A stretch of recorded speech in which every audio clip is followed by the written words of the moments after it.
Welcome back to another Dub Juniors podcast, where today we will be chatting with the very funny Tommy Sandhu, all about his stand-up comedy tour, plus more.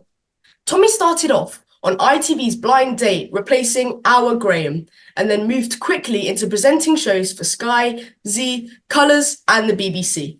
On the Asian network, he reached record-high listening figures for his breakfast show and was snapped up by The One Show and various other programmes across the BBC.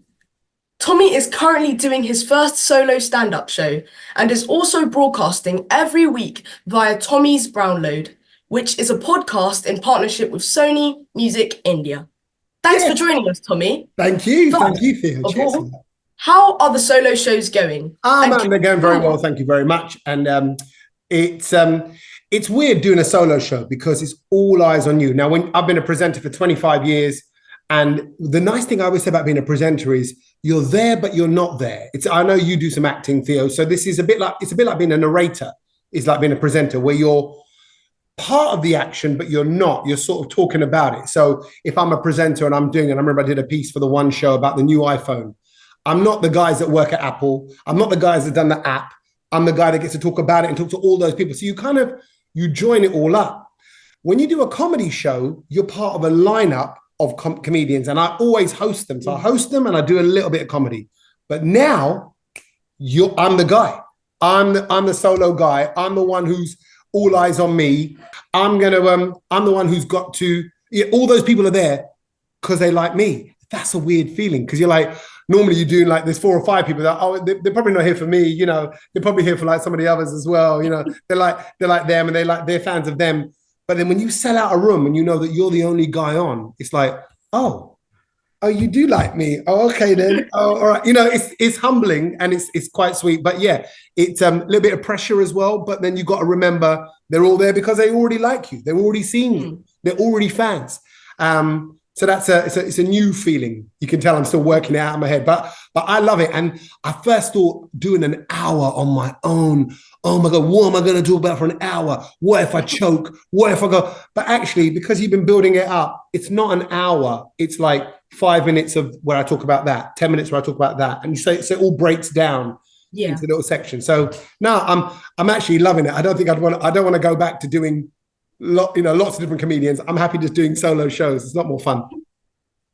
All right. Second question. Where do you get your inspiration from for your content?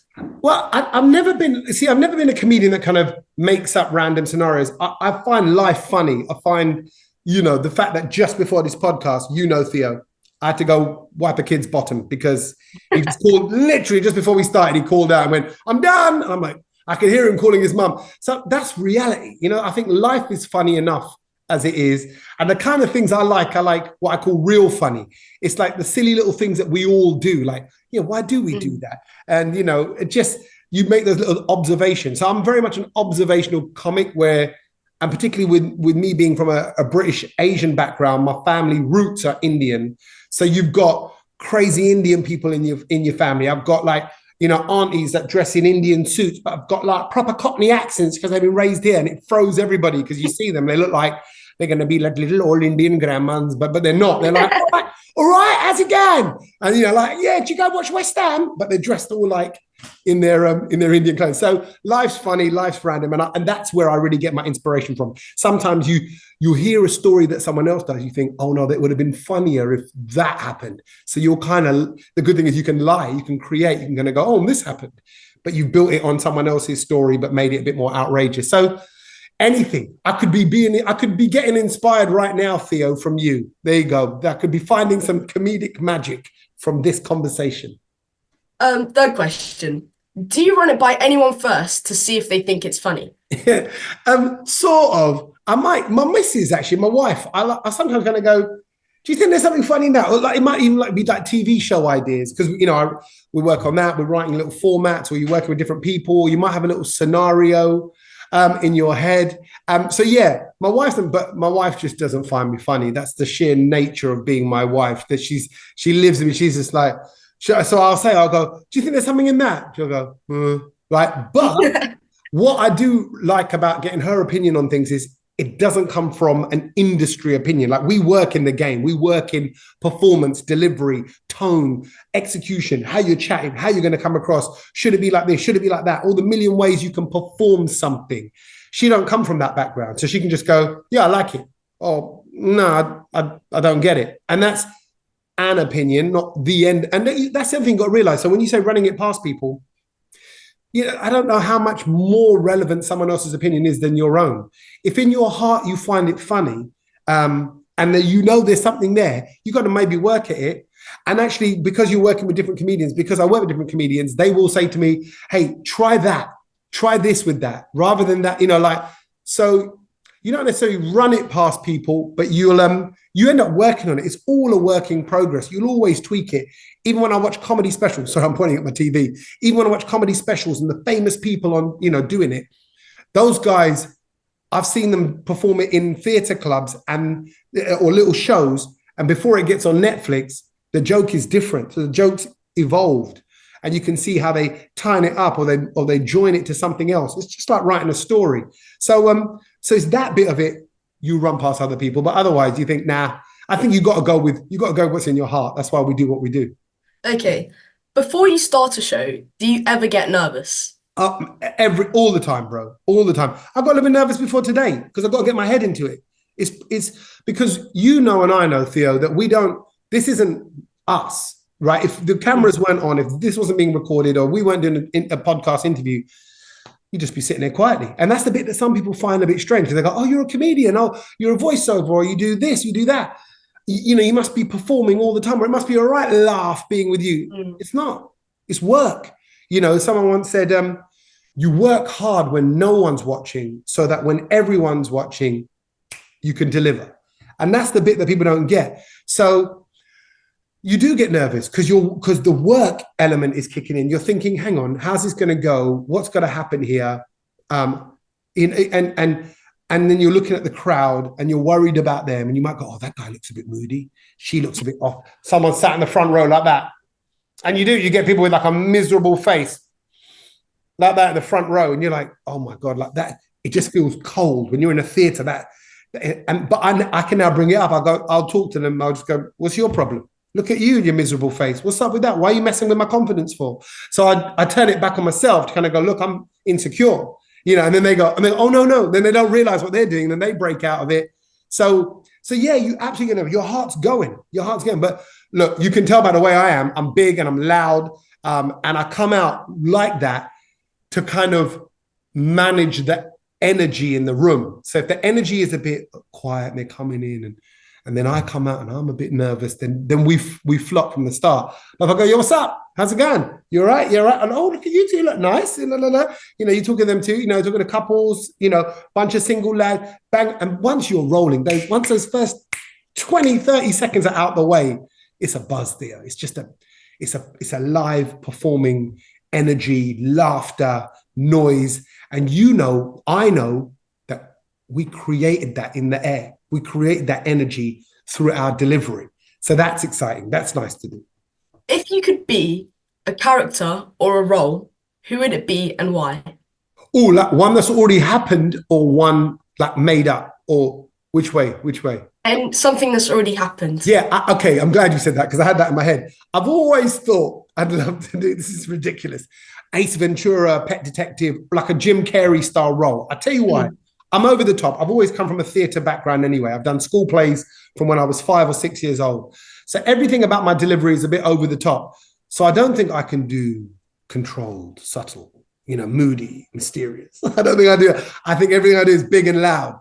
And just not that I'm at that Jim Carrey level, but I'd love to just let go like that. You see the way he is and he came up with that. He came up with he can do all that. Nobody else was doing it before him. That the thought of being that sort of free in your performance, that must be fun. So I'd like to get to something like that where you're just OTT, but not in a way now where you're trying to be a Jim Carrey, where you're like, you just went full outrageous. I'd love to do that. Do you ever feel like you have to be at the same level as higher and more professional comedians? Yeah. I mean, the other people are always like a benchmark. I heard Jimmy Carr, the comedian, say recently that comparison is the thief of joy. When you compare yourself to other people, you're stealing your own joy from whatever it is that you're doing. No point you playing football kind of going, yeah, but I'm not as good as so-and-so player, or no point me doing comedy going, yeah, but I'm not as good as these guys, Ramesh Ranganathan, because I'm better than them. No, it's good. You realize there's a style for everyone. There's plenty of space for everyone. I know all these comedians now.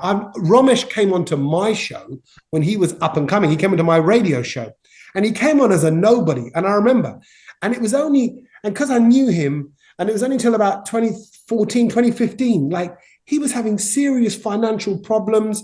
Him and his wife, didn't even have a proper place to stay. So because I know those guys and their journey, you and I may talk about successful actors, comedians, sports people, whatever, but there's some work that's gone in there. So if they're successful, it's because they've worked.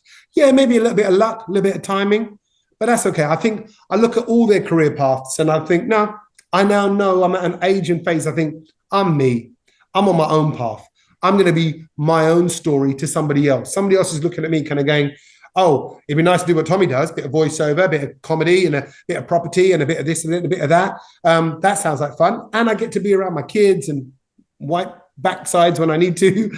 So I think you should always be inspired by others. I always look at others and think, do I need to up my game? Do I need to up my work rate?